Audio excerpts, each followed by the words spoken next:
We've really been seeing Sony and Canon go back and forth with camera releases this year. Between the R5, R6, and A7S III, filmmakers have a ton of choices for mirrorless cameras. But now, at the end of 2020, we're starting to see more competition forming in the cinema camera space between these two companies. Sony fired first on September 6th with a development announcement of the FX6, a little brother to their very popular FX9 full-frame cinema camera that released in 2019. Canon followed soon after on September 24th and took the wraps off the C70, their first RF mount cinema camera. Finally, on November 17th, Sony fully unveiled the FX6, which means that we finally know the specs and capabilities of these two cameras. Today I want to compare the C70 and FX6, talk about their video specs and capabilities, and tell you which one I would recommend you purchase if you're in the market for a cinema camera. Alright, starting off, the first thing you will notice that's different about these cameras is how they are built. Whereas Canon has gone for more of a hybrid DSLR cinema camera look, which to me kind of looks like a shorter, slightly overweight 1DX, Sony has instead gone with a more traditional yet smaller video camera form factor. The FX6 looks like a shrunken down version of an FX9 or FS7. Looking at the C70, I feel like Canon went with a camera design that would be familiar to filmmakers that are accustomed to a DSLR or mirrorless camera. If you're coming from a DSLR or mirrorless hybrid, the C70 isn't too much bigger, and it should still feel very familiar. Keeping with the oversized DSLR theme, Canon chose to go with an integrated approach, where the screen and grip are permanently attached and a part of the camera. Much like their 6D or R5 and R6, it's impossible to remove the screen and put it on a different part of the body. Unlike a DSLR though, Canon opted to not include an EVF with this camera. If I had to theorize why, it was probably to save cost, but it's a bummer considering that Canon's earlier cinema cameras like the C100 etc. did include an EVF. Touching on audio for a second now, Canon did opt to include two mini XLR audio inputs as well as a 3.5mm stereo input on the camera body. While I, as well as many filmmakers I know, wish these XLR inputs were full size, it makes sense that Canon wanted to keep the C70 as small as possible. Contrasting with Sony now, because they chose to go with a more traditional video camera style for the FX6, it is going to be significantly more modular than the C70. For starters, the monitor is not permanently attached to the camera and can instead be mounted in a variety of ways. This modularity also makes it easier for you to attach a viewfinder, which may be more difficult on the C70, if not impossible, because the way that camera's screen articulates. In addition, the top handle and side grip of the FX6 are detachable,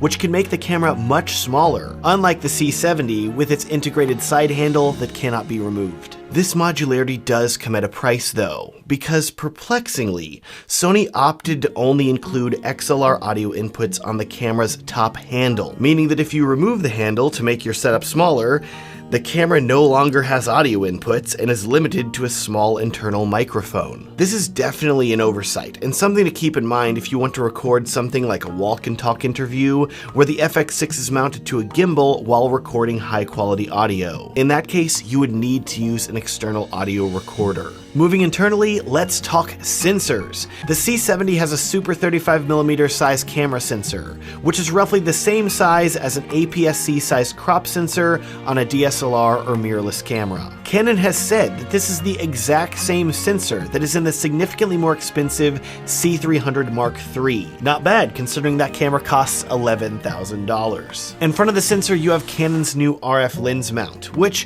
while there are not a ton of RF lenses currently available, the ones that are available are very impressive, and I'm sure they're working on adding new ones. Thankfully, Canon has also made an EF to RF lens adapter that works very well to adapt their very extensive line of EF lenses to the C70. In comparison, Sony includes a full-frame sensor in the FX6, which is significantly larger than the C70's.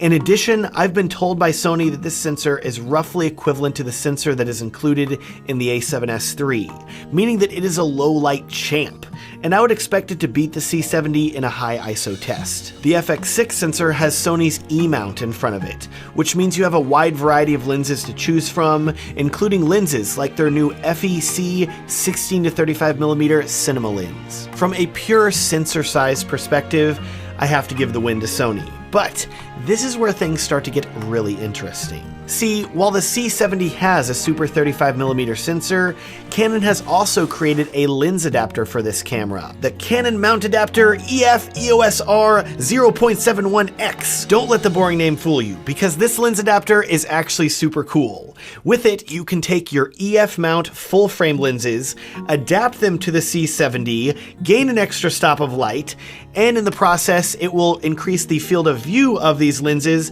turning the C70 super 35mm sensor into essentially a full frame sensor. It's pretty magical. Now, granted, it does cost $600, and as I said, it only works with EF lenses, not Canon's new RF lenses. But this is still very impressive, and puts the C70 and FX6 on essentially an even playing field from a sensor size standpoint. Moving on to frame rates now, things start to look much more similar between these two cameras. The C70 can record in DCI 4K at up to 120 frames per second, and 1080p at up to 180 frames per second.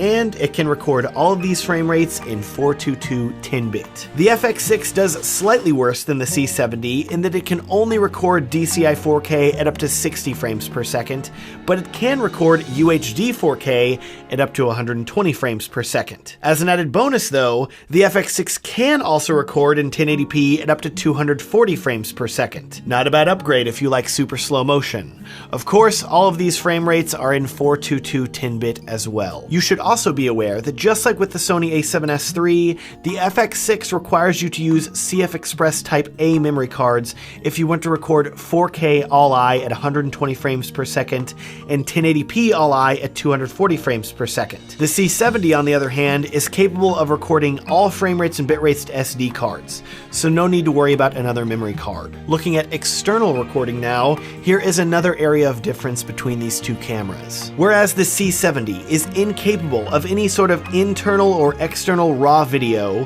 the Sony FX6 can externally record ProRes RAW video over SDI to an external recorder like an Atomos Shogun. So Canon wins if you need a bit more resolution with 4K DCI at 120 frames per second. But if you want 1080p at 240 frames per second and external ProRes RAW recording, the FX6 is the clear winner in this category.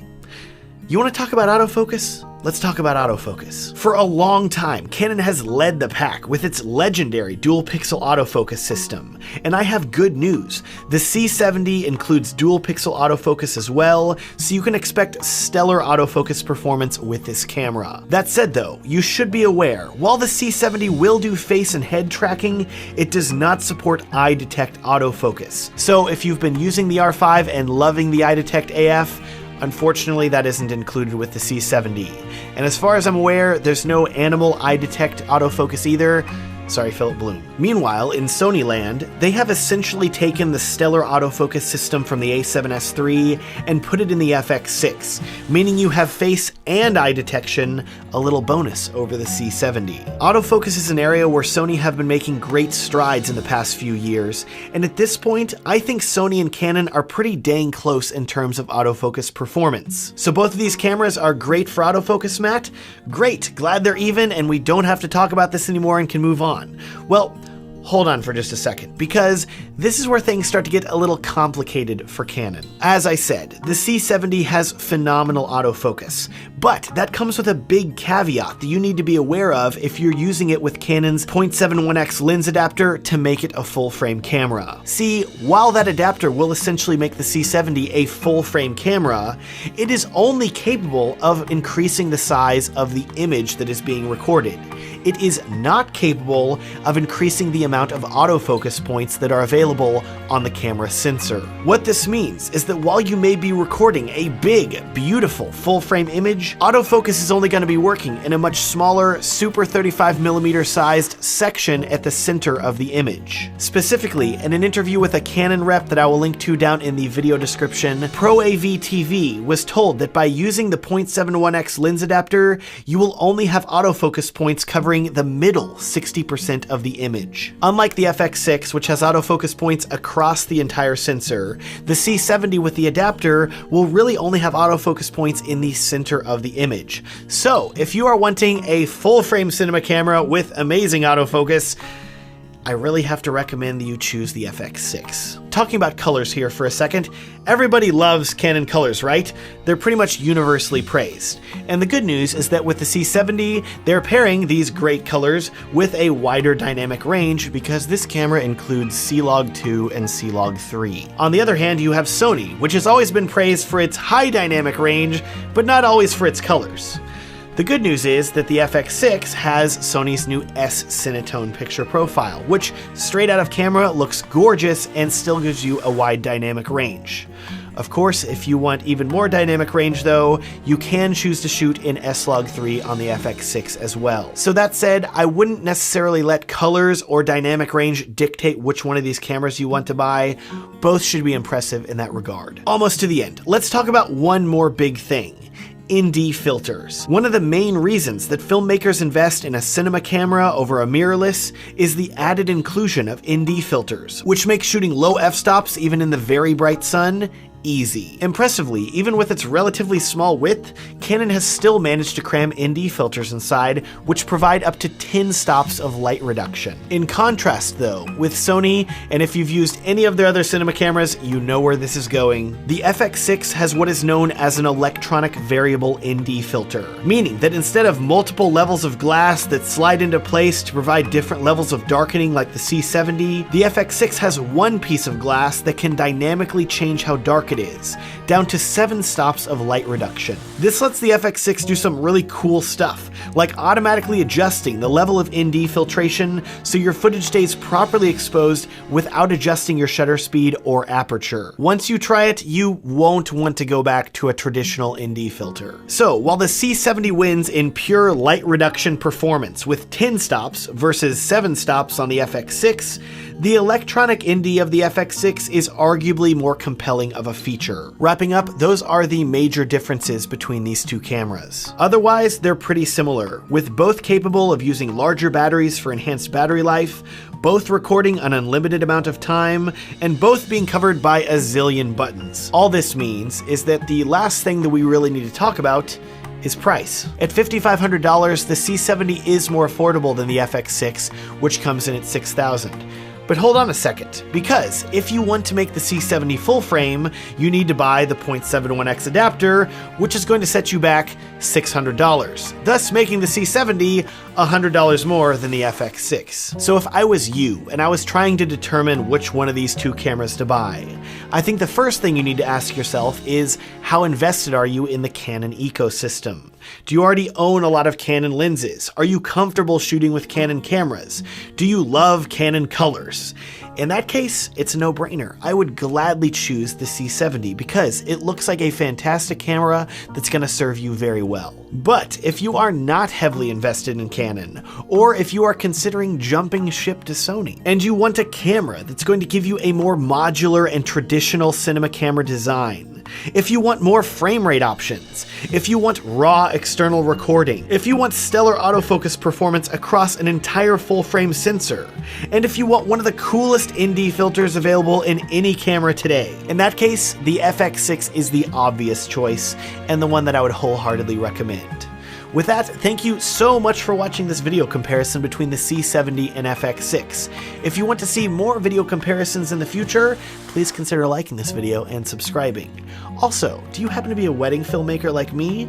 In that case, you probably want to book more couples and film more weddings. To help you out with that, I've created a free guide that's going to walk you through some practical steps to book more couples and film more weddings. It's a completely free gift to you. You can download it at the link down in the video description. Thanks so much for watching and have a great day.